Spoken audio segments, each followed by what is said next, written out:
Assalamualaikum warahmatullahi wabarakatuh. Orang yang diperintah untuk menjauhi togut, tapi dia tetap beriman kepada togut, menentang Allah kan namanya itu. Dia tidak yakin bahwa dia akan berjumpa dengan Allah. Dia yakin kalau dia yakin berjumpa dengan Allah, tidak mungkin dia akan tidak taat, itu tidak mungkin. Kita kalau yakin akan berjumpa dengan orang itu, kita tidak akan mungkin mau mempermainkan dia. Cuman tidak mungkin lah, kalau dia tidak mungkin, nanti kan kita bisa pindah ke tempat lain. Maka saudara yang dimuliakan Allah Subhanahu wa taala, pantaslah sedikit pengikutnya Nabi Ibrahim. Pantas sedikit. Karena orang melihat yang real, yang nyata. Ikut sama Namrud itu nikmatnya nampak, nikmatnya kelihatan. Sementara ikut sama Ibrahim itu, gambaran menderitanya nampak. Susahnya sudah kelihatan. Sebelum masuk saja sudah kelihatan. Kita ikut sama Ibrahim ini, bahaya ini. Orang yang beriman kepada Nabi Musa, itu gambarannya dia akan diintimidasi itu sudah ada. Maka ketika diancamkan, mereka akan dipotong tangan dan kaki mereka secara bersilang, mereka tidak gentar. Kenapa? Karena mereka yakin bahwa Nabi Musa itu utusan Allah yang akan membimbing manusia ke surga. Maka yang mau berkhilafah ini hanya orang yang yakin bahwa dengan masuk dalam sistem keholifahan inilah kita akan sampai, amalan kita akan dinilai, keikhlasan kita akan bermanfaat. Tapi di luar dari keholifahan ini, amalan tidak dinilai, keikhlasan tidak diperhitungkan. Karena betapa banyak, kata Allah, orang-orang yang merasa sudah berbuat sebaik-baiknya, sudah berbuat baik, sudah ikhlas dia dengan perbuatannya itu, tapi karena dia ingkar kepada pemimpin Islam, maka amalannya itu tidak ada nilainya. Allah hapus amalan-amalan mereka itu. Allah perumpamakan seperti debu di atas batu. Kemudian datang air, maka habislah amalan-amalan itu. Walaqad uhiya ilaika wa ilal ladzina min qablika la in asyrakta la yahbatanna amaluka wa la takunanna minal khasirin. Karena mereka musyrik. Mereka mensyirikatkan Allah. Mereka tidak sepenuhnya tunduk kepada Allah Subhanahu wa taala. Rasa takut mereka juga kepada lain-lain. Inilah yang membuat Abdullah bin Rawaha ini khawatir. Apakah aku termasuk orang yang diselamatkan? Kenapa? Karena neraka jahanam itu isinya banyak nanti.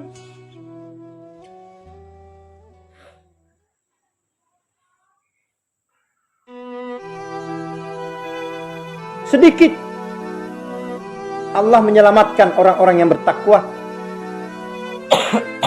Allah menyelamatkan orang-orang yang tunduk patuh, yang yakin bahwa dia pasti akan berjumpa dengan Robnya. Maka disitulah dia menangis. Dan Rasul pernah menyampaikan itu bahwa sesungguhnya orang-orang yang selalu berpikir tentang kematian, selalu ingat dengan kematian, itu dia sedikit tertawa dan dia banyak menangis.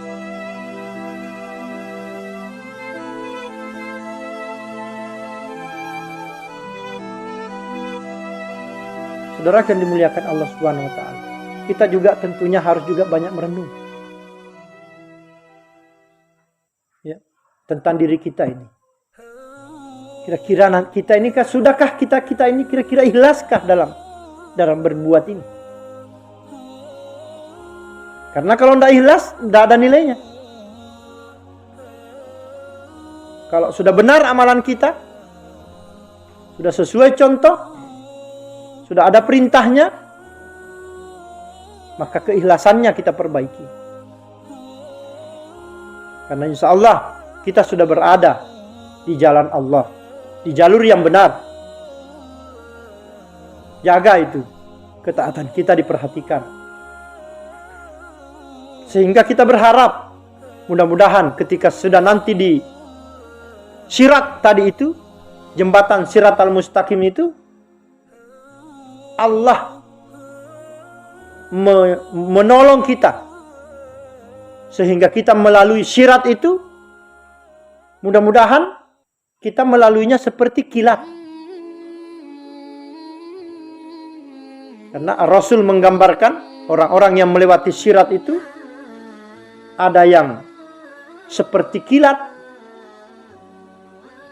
Artinya kalau orang sudah seperti kilat, kakinya tidak lagi nyampai di jembatan itu. Lewat set. Saking lajunya. Siapa itu tiba-tiba lewat? Itu kalau biasa ada mobil lewat sudah kelebihan kapasitas lajunya lewat, itu biasanya meledak itu itu. Anunya polisi itu kan ada pengukurnya di situ. Bahwa ini yang bisa lewat di sini cuma paling tinggi 250 saja larinya mobil. Ini sudah 400, meledak itu anunya, pengukurnya. Nah itu mobil masih kelihatan. Supirnya masih kelihatan. Itu kalau kilat itu, kemungkinan itu yang lewat itu sudah dari mana? Kilat saja. Nah kita berharap kita itu begitu. Seperti kilat. Ada yang seperti orang berkuda. Kata Rasul. Lajunya seperti lajunya kuda itu. Ada yang melewati sirat itu seperti orang berlari. Ini perumpamaan Rasul. Ada seperti berjalan kaki. Ada yang seperti orang merangkak. Lama dia jalan. Jalannya lama. Ada malah yang bergelantungan di situ. Di jembatan itu. Kalau bergelantungan tambah jauh. Karena orang tentara itu mampu bergelantungan itu hanya mungkin tidak bisa dia 1 kilo bergelantungan. Ada orang pernah melihat tentara bergelantungan 1 kilo? Ya paling 500 meter dia bergelantungan. Itu sudah kelas Kopassus itu. Kalau enggak Kopassus paling cuma 200 meter saja dia bergelantungan. Artinya apa? Artinya orang yang mampu melewati itu hanya orang yang dibimbing oleh Allah. Dan yang dibimbing itu hanya orang yang takwa. Jadi tidak ada pelajaran. Kalau ada orang mengatakan bahwa di akhirat nanti kita akan ditanya, "Man rabbuka?" Berarti kalau begitu kita kalau tidak ngerti bahasa Arab tidak bisa selamat nanti. Bukan. Di akhirat itu orang akan berbahasa dengan bahasa yang dia paham. Pintar semua nanti orang di sana berbahasa. Orang-orang kafir itu kan Allah tanya, tidak ada yang datang memberitahu tentang pertemuan hari ini? Ada ya Allah. Kan dijawab sama dia itu. Kira-kira bahasa Indonesia ada Allah di situ? Bahasa apa kira-kira Allah di situ? Ya bahasanya Allah. Kita nggak ngerti. Jangan kita kemudian mengira ya memang bahasa yang paling terbaik itu bahasa Arab. Karena dari sekian kitab, dari seluruh kitab-kitab, Allah meresmikan, ya semua sih diresmikan. Tapi ayat Nabi terakhir, Nabi terbaik itu Nabi Muhammad, diberikan kitab yang terbaik, kitab yang sempurna, kitabnya berbahasa Arab. Maka Allah memilih bahasa yang terbaik. Bahasanya Allah itu kan seluruh bahasa ya. Allah punya bahasa biliunan. Maka muncullah kemudian omongan bahwa Allah itu bukan orang Arab.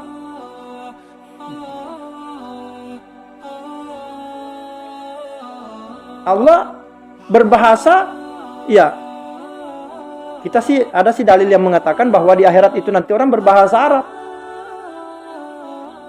Karena itulah bahasa yang terbaik dari triliunan, dari biliunan bahasa. Allah memakai bahasa Arab.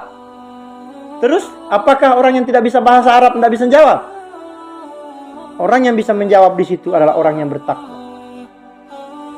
Karena ketakwaannya itulah sehingga dia mampu untuk menjawab pertanyaan-pertanyaan itu. Dan orang yang mampu melewati sirat itu adalah orang-orang yang mereka bertakwa kepada Allah.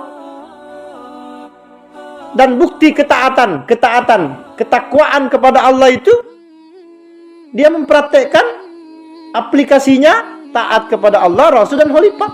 Itu sudah dia. Tidak ada sudah lain-lain dari itu. Dan ilmu ini kita yang dapat. Tidak didapat oleh orang luar. Sampai-sampai mereka memvonis kita bahwa mereka itu dengan ketaatan kepada ansarnya itu kalau mereka taat sama ansarnya itu, ansar itu mereka taat sama ansar itu mereka pikir mereka masuk surga. Tuhannya itu ansar itu. Coba.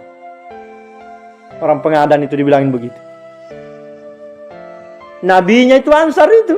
Mereka kalau taat sama Pihi itu, kata dia, itu orang di sini nabinya itu Pihi itu.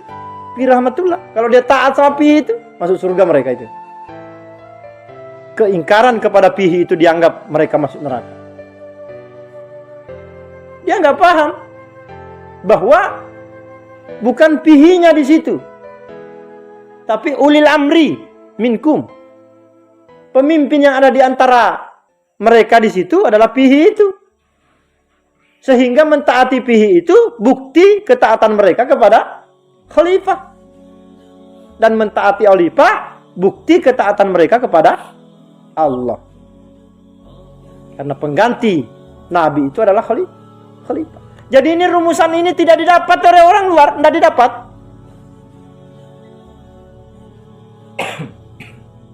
Tapi aneh.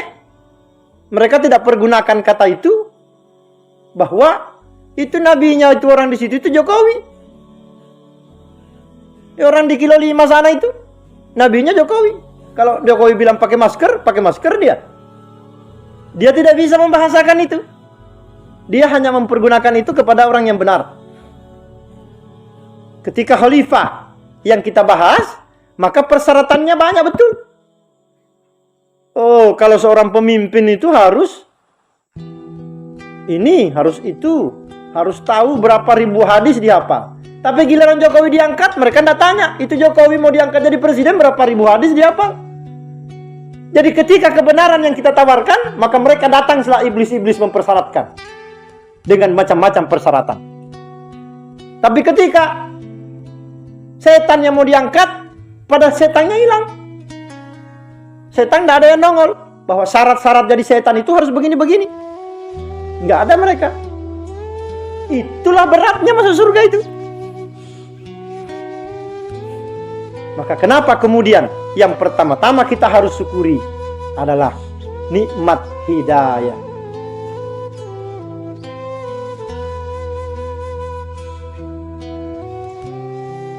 Hidayah tidak bisa dibeli. Hidayah bukan untuk orang kaya, bukan untuk orang miskin.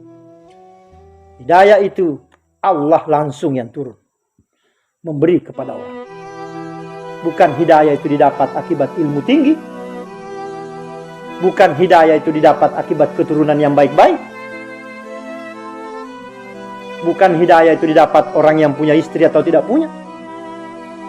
Tapi hidayah itu milik Allah. Allah berikan kepada yang Allah kehendaki.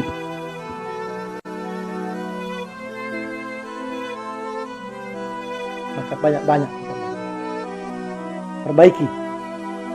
Mudah-mudahan termasuk kita yang ketika nanti di sirat itu, di jembatan itu, Allah bimbing kita untuk nyebrang dengan cara seperti kilat mungkin, seperti kuda berlari. Insya Allah.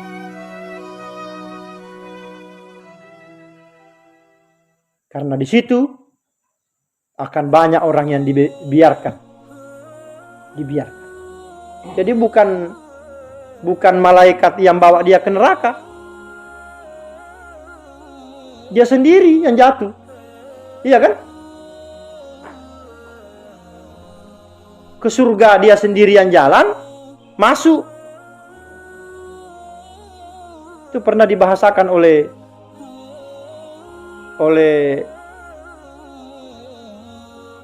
Ustadz Anu itu. Ustadz siapa namanya di TV? Lain. Bukan. Lain, ini yang jamaah ini. Maulana. Kenapa orang di neraka itu tidak bisa keluar? Karena pintunya di atas.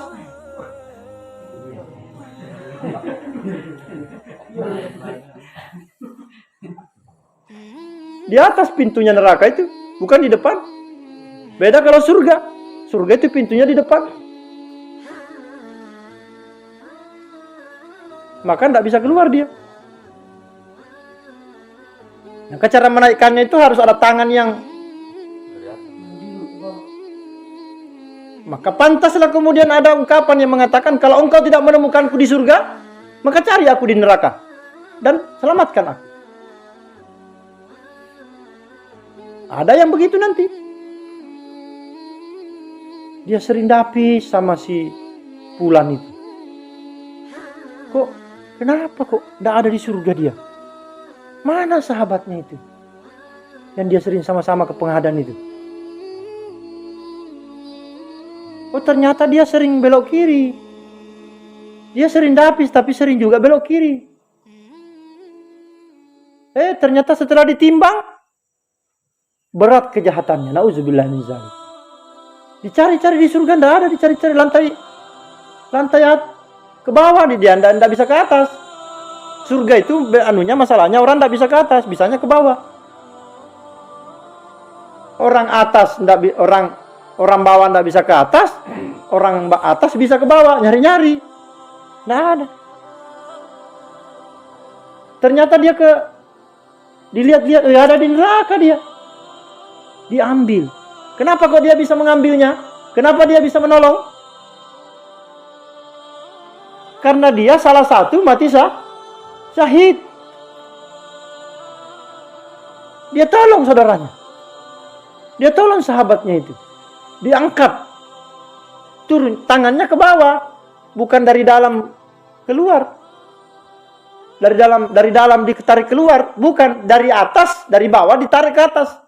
Karena pintunya di atas. Kata Maulana. Ini Maulana bilang pintu aja, tidak cerita yang lain dia. Dia cerita cuma tentang pintu. Oh, karena menyeberang menuju surga di neraka itu kan bawah neraka itu jembatan di atasnya. Jadi jatuh dari jembatan masuk neraka dia. Lewat jembatan itu baru pintu surga. Masuk ke dalam. Baru masuk. Jadi bukan jatuh ke surga, bukan. Masuk ke surga. Jatuhnya ke neraka. Nah, orang berjatuhan itu neraka sampai penuh. Masih ada yang jatuh.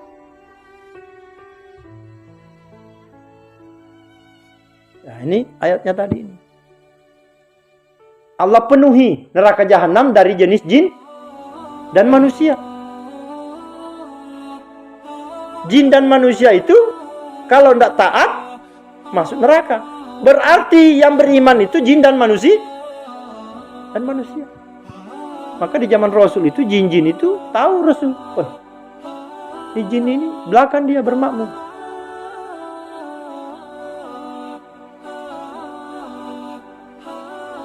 Jin tidak kelihatan.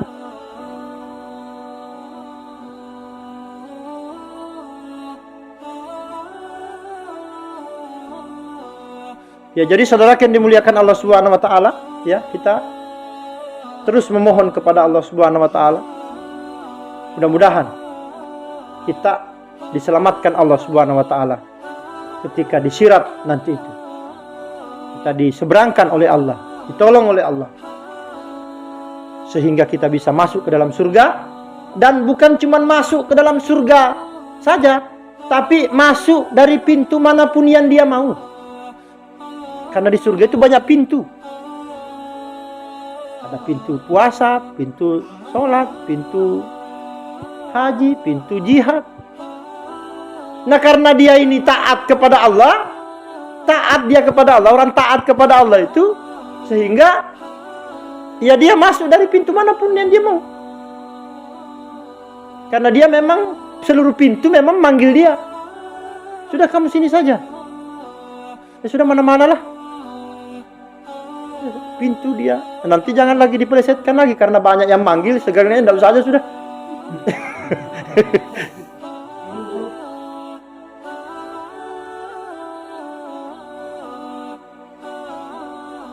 Bertingkat-tingkat. Surga itu bertingkat-tingkat.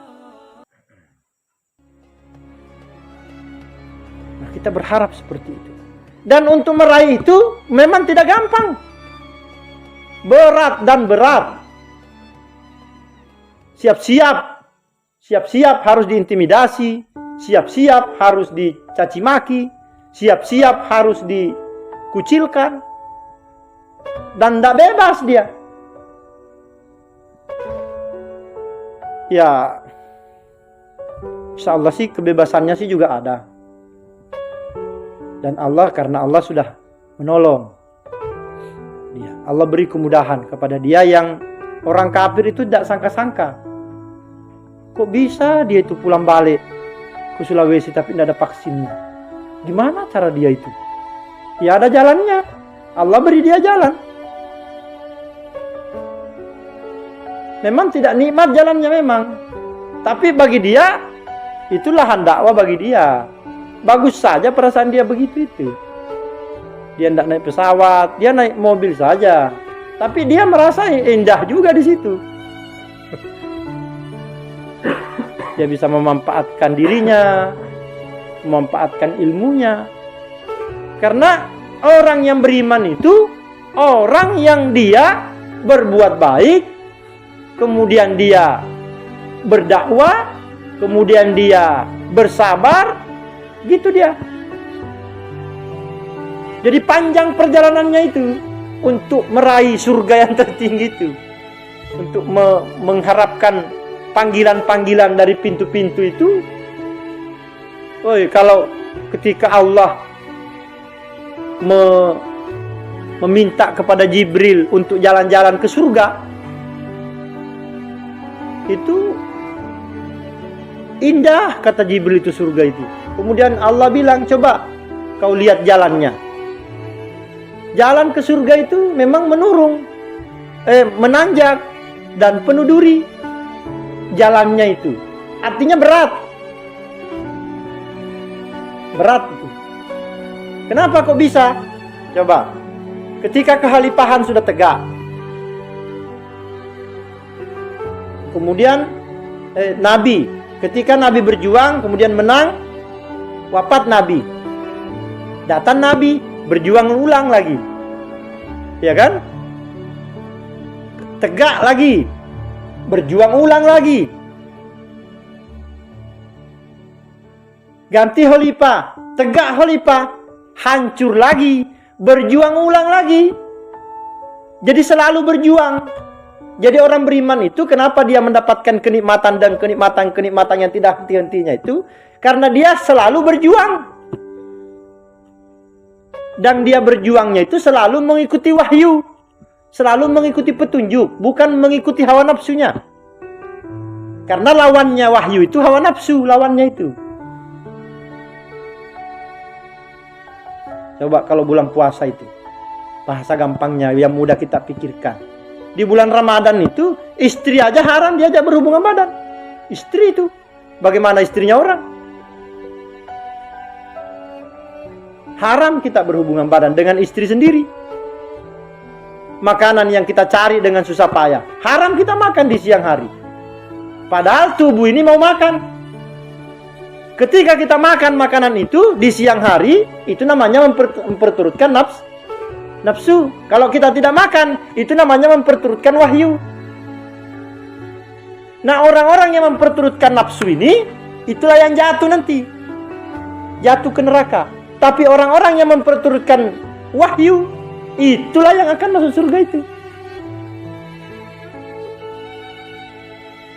Insya Allah saudaraku, sekali lagi, semoga Allah yang maha segala-galanya mampu ya, atau memilih kita.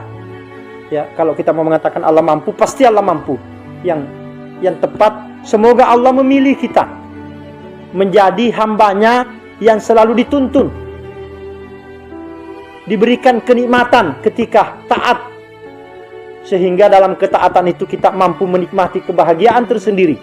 Sebagaimana Rasul ketika dia ibadah, dia merasa nikmat ketika dia berhadapan, berjumpa dengan Robnya.